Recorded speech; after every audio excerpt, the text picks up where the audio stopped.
Welcome everybody. Hi, hi. We are back in our chatter corner of the studio. The third edition of Chatter Corner, and we are bringing you a special guest, Neko. Neko, big up for Neko. Thanks for being with us. Hi, guys. Thanks for having me.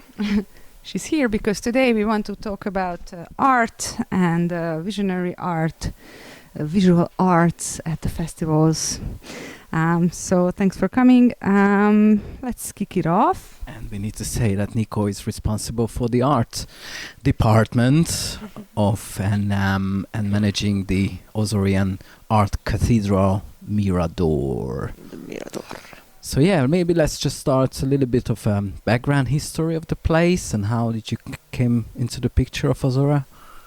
All right. So the little history is that I founded once an art collective called The Eye Guide. It was quite a small project trying to help some artist friends who I understood cannot manage themselves because or they do art or they manage themselves. The two together rarely worked out, and I was hoping I can help them and help the people in general to see the beauty that they have created, because it was kind of a pity if they wouldn't have come out from the shelves, these beautiful artworks. And one of these first artists that I had in my collective was Norbert Pop, and with his prints, like art prints, I have made the first exhibition in a party once back in 2012, and some of the OZORART team members have seen it and they had gained interest and called me to participate in the first art gallery that was founded in the festival. Okay, and this was before the Mirador was built. So the first year or 2 years, the artworks were presented in a smaller area, like in a tent. Yeah. There was before the festival took hands on this project, there was an Italian group called the Looney Moons. They brought art first to the festival, and then it actually was such a success that the organization of the festival understood it's something that they should pay more attention to, and then so in 2013 they have created a gallery area down where the fruit shop is to be found now, and we had a huge stretch tent with a lot of artworks, and also half tome which was housing the lectures and the artworks of Alex Gray. So the very first time you had Alex Gray as your guest, which is quite a big thing, isn't it? It was really huge. He was painting both in the dome and also on the main stage with his wife Alison Gray, and they created a really particularly cool, huge artwork. It was like really an enormous piece. And then 2 years after, they built this wonderful huge tower to have a more permanent place for these paintings and prints to be displayed. Yeah, because unfortunately that the gallery in 2013 was not much visited. It was a little bit hiding. So the idea was to find a more elevated space for it, somewhere that is more in focus. And this Mirador, the tower where you can look out and in, is basically really like a temple for its purpose. And now it's actually if I count all the artworks that have been displayed so far, we have 666 artworks altogether. Yeah, something like that. And at the same year was the first year where the festival introduced the UV forest. You explained to me. Yes, that was also one of the additions. Next to the gallery, we thought we have to give a special place for UV art as well, because it's so much primary visual element of our scene, and so we created this passage between the main stage and the Arty Barn that was all like enchanted with little UV installations, and most of them were built on the trees, giving them some faces. It was quite an experience. I remember when we finished it and the first guests could enter. We hide it somewhere in one of these corners, and we were just watching the people that were just like, wow, wow, what is this? So we knew it was a good idea straight away. Yeah, because it's beautiful artworks, but they really come to life at night. True that. The idea was to keep them a little bit hiding during the day, so the colors were more fitting into the nature, and then at night suddenly these UV colors bursted out, and they gave a completely new face to the whole area. Right. Yeah, the faces. There are many faces, like on trees and rocks and stuff, but they are kind of visible during day. No. Yes, but they definitely are more visible during the night. And it's an evolution to it. The first version was created by Taxi and Eszter Kulcsár. They are Hungarian artists, and they have made it quite fluorescent already. During the day it was very visible. We called it the psychedelic sickness of the trees. It looked really like some weird creatures, and it was made of cast, of gyps. And so it was not a very long-lasting artwork. Throughout the winter they kind of broke down, and then we have thought of starting to create a new look to it, and that's when Lele Cosmo, an Italian artist, came in the picture, and he was the first to give really faces to the trees, and it was his trick to make it this duality, to have a day and a night effect. And what you could probably see last in 2019, it's already Jančík Feri's retouch of it all, and now it's more of a installation made of cement and ceramics, and those are the ones that you can clearly see also during the day. And these first couple of years of Mirador, when this UV business turned up, that was how we kind of discovered E.T. Anderson.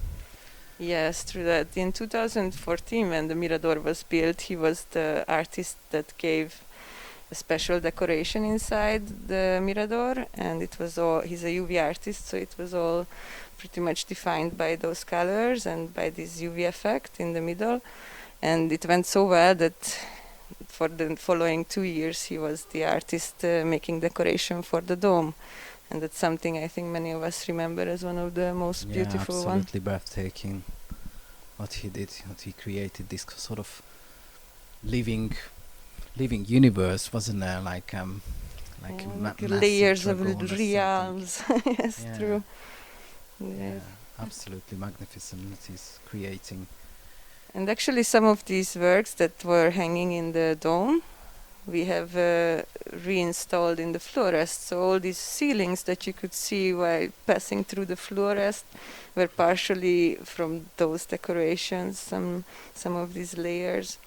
And Centauros Fractals, he's a good friend of E.T. Anderson. He did all these extremely difficult and very detailed string artworks that also are kind of a art form of our scene, and he has it in a very special touch. Do you store these installations there by site, which is kind of on each year? Some do stay, some are built in a way that hopefully they last as long as possible, with only a little bit of restoration each period before the festival, and some of course are just displayed for the event, and then the artists are bringing them home. Some don't survive. Yeah, they're you know, the whole visual experience. It's one thing to have this great gallery with the paintings, but there's also so much more to it, like the big installations that can actually stay. More and more metal is used, which is quite sturdy, so it can withstand time over there, and those are really great additions to the festival. So was it from the first second that you invited the installation artists as well? Yeah, actually we always tried to make it a more diverse look to it, not only paintings, and also one of the biggest installations that was built as an art project is the Compass itself, which is the tiny house for art therapy related workshops next to the Mirador. It was also one of the installations built as part of this open call art project. by Mark Mészáros and Manu Morvan. It was a collaboration of a French and Hungarian artist, and that stays and is housing our beautiful programs ever since. Yeah, I remember I did some Tibetan sand mandala installations, and that was really calming. You know, I spent a couple of hours to kind of tick, tick, tick, tick, tick, tick. Yeah, that workshop. And then after you blew it away, or just yeah, absolutely. the full procedure? You need to. Yeah, it's that's very the whole elevating. thing of it. Yeah. Yeah, so that, and then one of my favorite installations is the Cat Chapel, the Cathedral, which was a huge project and built by a Canadian crew. And basically that's one of the installations that we keep putting away for the winter time into safe space, and we are really like super taking care of that kitty, and then each time we put it back, people are really looking forward to enter and spend time in it, because it's not only great from outside, but it has a very special inside, which is more like that's why it's a cathedral, because it looks like the Sixtus chapel from inside in a cat version. And lately we have added also a cool feature that a VJ artist has come up with, so people can actually do their own VJ show on that cathedral during the night. It's all set up and you just have to push buttons and play around, so it's quite a cool addition each year. Oh yeah, it's really cool to be involved in the art, and this is also why it's so unique. I think the Psytrance Festival art scene, that people can get involved and watch the artists creating their artworks, and when they enter the festivals they can see some of the artworks being finished, and also during the festival the live painting, and then when they get inspired they can participate. Join in. Yes, Yeah. That's the whole idea. Like, I think everybody coming to these festivals, they have a full range of experiences, and some they can manifest and some they cannot, and I think OZORART is special to give space for all these manifestations as much as possible. And if you come across a trip and you want to put it down on canvas or create something out of clay, or just want to cook or anything, you have all the possibilities there to channelize all these inspirations. Yeah, and this is kind of what visionary art means, no? Like you have an impression and it creates a vision in your mind, and then you try to express it in an artistic way. Yeah, well, generally I think this is the key behind every kind of art form. Visionary art should be a bit different because it's more related to visions that are manifesting during meditation or a psychedelic journey, and so that's probably the specialty about it. That's why it's characteristic. Yeah, these artists are strongly connected to the festival scene as well, because they travel around, show their work at the festivals, and I'm sure they also get inspired by it. Yeah, for sure they inspire each other a lot, and the idea behind live painting is to capture all the essence of a festival. So all you people are actually in there. So all the talks that the artist experienced during his work, it may trigger something that he didn't. So it's also a random evolution of the artwork that comes together throughout this period. So it's like an inspiration from everything and everyone. Yeah, because psychedelic means mind manifesting. Yeah. Literally the word Yeah. means. So this is kind of the reflection of the whole psychedelic scene, no? What we could just imagine, or what we see during a journey or a trip or whatever, that's kind of the manifestation, the reflection of this art scene, I think. And that was kind of a, if we may call it a revolution in the kind of early noughties, right? In just when the Mirador turned up, and we experienced visionary art in the psychedelic party scene. So even in parties, in the UK there were galleries, and yeah, before that we haven't really seen that before. Not really. It started more in the States. It was a big trend, and Once I've been to a festival in the United States, this Oregon Eclipse, which was anyways a special edition of like gathering all that was around. Like many festivals put their effort in it, and it was a must to be there for a lot of artists. So it was like really an incredible amount of participation from live artists, and there were several galleries and installations everywhere. And so there it's such a big hit that basically the dance floors are completely circled by canvases and tripods, and the artists are constantly painting in several places. It's really amazing, and that's the trend that kind of moved over to Europe in 2012-13, at the very first years of 2010s. And thanks to an Italian guy who actually brought the first such big names as Alex Gray or Andre Jones over to Europe and started to make them exhibitions, or even called them in person to be present at the festival. And so it became a huge trend, because people really never experienced any artwork being born during a period that they can really witness. Right, and this is kind of a strong message of this festival culture, is that it's not just about the music and arts related to music, but all kind of arts. So I think that's such a great thing about festivals like OZORART, is that you can take an entire journey through all the art forms that exist, and it's such a great inspiration for people. True, and we try also to scatter around as much art as possible inside the venue. So even if somebody doesn't feel to climb up the mountain to the Mirador, it's unavoidable to run into something. It's all over the place by now. Yeah, because it's so inspirational that everyone who goes, they want to participate. And this is what I love. You cannot take 2 steps without bumping into some kind of art. May it be just a little mushroom that somebody painted and put there, or whatever it is.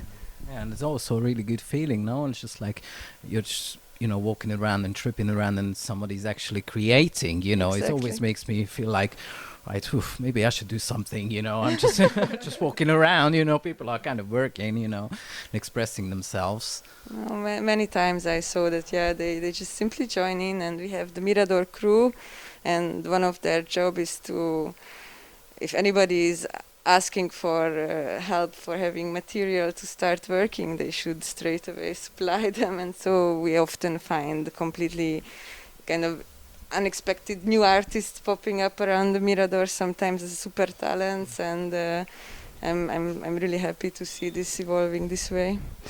Yeah, so because you do have people just coming to you during the festival if they could show their artwork, or they could join in the process. But so how does it normally work? How do people get involved as artists? Well, obviously there is a certain range of artists that we call, and they are, let's say, the milestones, and they are very inspirational to everyone.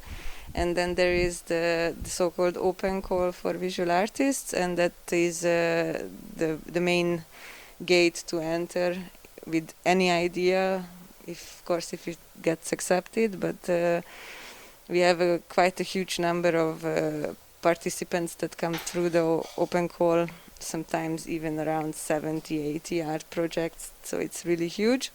Of course, diverse from live painting, or some people just want to exhibit, but some come up with really huge projects, and if they are cool enough, they definitely have a place to be in the festival. Mm-hmm. Yeah, one of my favorites was that moment when Adja's family, the Lou family, was on stage, and they created this massive, enormous paints off the dance floor, basically. And I know they left. They gave the actual artwork as a gift. I think to the family, to the Zimani family. The Zimani family owns already a really cool collection of painted artworks, that were made during the festival. There is one also from Rajaram, if I am not wrong, and so it's somewhere hidden. I never saw that gallery, but now I think we can say that there is something coming up, and there will be a new space where hopefully you will get to see even more art besides the Mirador, and maybe some of these works will be also presented to me too. Because it's been a need unfulfilled, that even though the Mirador was built, it's not a place where these artworks can stay all year long, or it's a space for a week to present them. But the family decided to renovate an old building and create a permanent gallery there. That would be really cool. Yeah, it also gives the possibility for me to think in a wider range, because there were several artists whose artworks I was just too scared to exhibit in the Miradors, because I guess everybody have seen already some beer coming down the third floor or a nice glass of red wine being spilled out, and then whoops, suddenly it's all leaking down. It was not really fitting for anything. That's also the reasons why I was so much keen on only presenting prints. And now we have more to be able to show you, hopefully. Yeah, and this just shows their dedication to grow in the visual arts part of the festival as well. And it's highly appreciated. Yeah, very rare. And what about the crew, the group of people you work with? I mean, I just realized back in the couple of years, like, there's enormous work behind it. I mean, you work for kind of months before and weeks and really hard. Like, I saw guys were like digging holes and then putting these installations up, and then during the week as well, like, you guys working a lot to keep this like kind of ongoing. Yeah, the funny part is that we do an enormous job before the festival. It's almost a month that we are really working hard, and then when this month is over, we can not yet sit back and relax, because that's when the whole craziness starts with the event, and that of course gives us a lot to do as well. And but it's all right, it's really recharging. That 30 days, I would like to live all my life like that. I wouldn't mind if I even don't see a penny, but I keep on being busy that way and having all these projects to fulfill, and the challenges and the people. It's a really, really nice period. So even though it's hard, and for some probably more, for some less, because through that I never dig any hole, but I run at least. Boss. Not anymore. I used to, but instead I run around like a crazy. But for sure, nobody has a must to do it, and people instead are always ready to do even more, which is amazing. So hopefully they really enjoy. It seems like. Yeah, it seems like they do. And what do you know about this community right now? What's happening to the artists at this moment? Well, of course, everybody is a bit on a hold right now, and I just see that they try their best to create some digital platforms for workshops, or like they do art lessons. I see here and there. Some tried even with art auction, but it's not easy, because the real essence is to be next to them and to experience it live. And there is such an amount of images flooding all the internet, so it's hard to stand out in that way. But in live, of course, it's a completely different story. So they struggle for sure, but many of them are really talented, so they find a way. If they are into painting, they hopefully do some graphic design or whatever that they can make a living with on a general basis. And then I know many are really, really waiting to have our good old lives back. Yeah, like all of us. And yeah, I think it's important, especially now that people understand that this culture brings a lot of great artists, which people can enjoy their work and their inspiration basically for free, because it's an addition to the musical program. And if people love what they do and they love their work, then they should find ways to support them. So it's just a little suggestion of mine. Buy art now. Yes, buy art or participate in their workshops, which is great for you as well, and it's great for everybody. Yeah, it's the time now, I think, where even everybody can maybe find a little artist in themselves. It's the time where you can hopefully have a little bit more time for yourself and to experiment with materials, with techniques. And I mean, one of those days when you feel you go nuts between the four walls, just join one of these workshops, and I think you will find your way out of your misery immediately. Definitely. So, for example, if you go to the OZORART website, you can find a list of artists who participate, and just check their Facebook, their social media, and many of them offer great programs. Yeah, great possibilities. Yeah. And what about you right now? Are you taking it like sit back and wait to see what's going to happen, or do you have anything forming in your mind how the next edition could bloom artistically? Well, it's something that is kind of on hold since a year, because I believe that our topic turning point is still very actual, and I really wouldn't want to change on that. I would really like to have more artists involved, but our open call is still pending from the year before. So sorry guys if you didn't get an answer yet, but we are also waiting on some answers for the moment, and the moment we have that, you will all know what's going to happen. And hold on a little longer, please.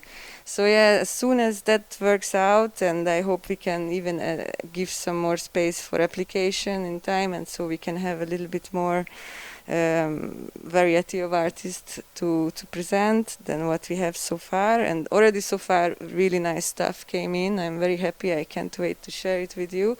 So I basically keep on working on that as much as we can right now. And turning point, that's the thing. I'm super curious what people manifest with this topic. I really want to see, because I think this one has a real message, and I want to see how they communicate through their art, their messages. Yeah, well, surely this past 2 years altogether between the two festivals would show the inspiration that it had on the artists everywhere. I'm sure. I am also very curious. I hope they will explode. Yes. That's what I really hope for. Yeah, because expression, because that's all about express, and that's what I just wanted to say for the previous topic. Then everybody should kind of express themselves, and especially nowadays, because expression is the opposite of depression. Yeah. So that's the main important thing, and not just painting, whatever it could be, dance or whatever, anything. walking, just to express yourself. Yeah, don't hold it back. Give it out. Show it to us. Please. Yeah, absolutely. Yeah, thank you so much, Neko, for your you guys. precious time for these background little sneaky infos. Yeah, thank you so much. Thank you guys. It was nice. Yeah. Hang in there. We'll see it soon. So thanks guys for joining us again. Next time we bring you another guest and another exciting topic about the psychedelic culture. So keep safe everyone. Ciao.